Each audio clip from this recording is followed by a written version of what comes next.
করেছেন। সুবহানাল্লাহ বলবেন না? আপনারা আপনাদের মাথায় কি ধরতেছে?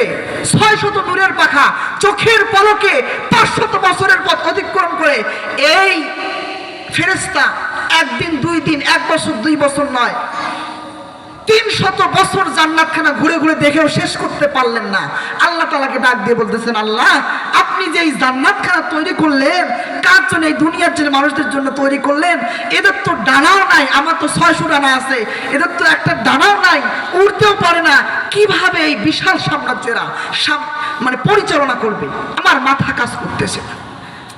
আল্লাহ তাআলা ডাক দিয়ে বলে, ও জিবরিল, আমি যে আমার বান্দার জন্য এই জান্নাতখানা নির্মাণ করেছি, আমার বান্দারা যে এই জান্নাত পরিচালনা করতে পারবে এতে তোমার কোনো সন্দেহ আছে? জিবরিল বলতেছে, না আল্লাহ, সন্দেহ নাই।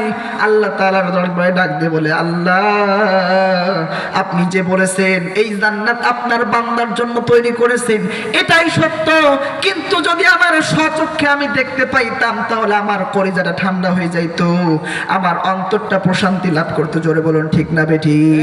আজকে যখন দুনিয়ার মধ্যে একজনে এসে আপনাকে একটা ঘটনা বলেছে আর আপনি আরেকটা ঘটনা স্বচক্ষে দেখেছেন, কোনটা দেখে আপনার মজা লাগবে?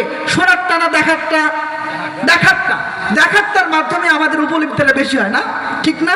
হ্যাঁ, হযরতে জিবরিল সেই মিসাল, সেই উদাহরণ আল্লাহ তাআলাকে দিলেন। আল্লাহ তাআলা, আমার বিশ্বাস হয় আপনার এই বান্দারাই এই জান্নাত পরিচালনা করতে পারবে, এতে কোনো সন্দেহ নাই, কিন্তু আমার মন চায় আমি স্বচক্ষে আপনার বান্দার পাওয়ার গুলো দেখি একটু।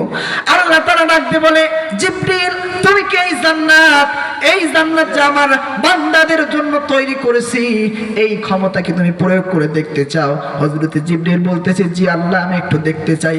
আল্লাহ তাআলা ডাকতে বলেন, ও জিবরিল, যা মসজিদে নববীর মধ্যে চলে যা। মসজিদে নববীর মধ্যে চলে যাওয়ার পর ওই মসজিদে নববীর গেটের সামনে দাঁড়িয়ে অপেক্ষা কর।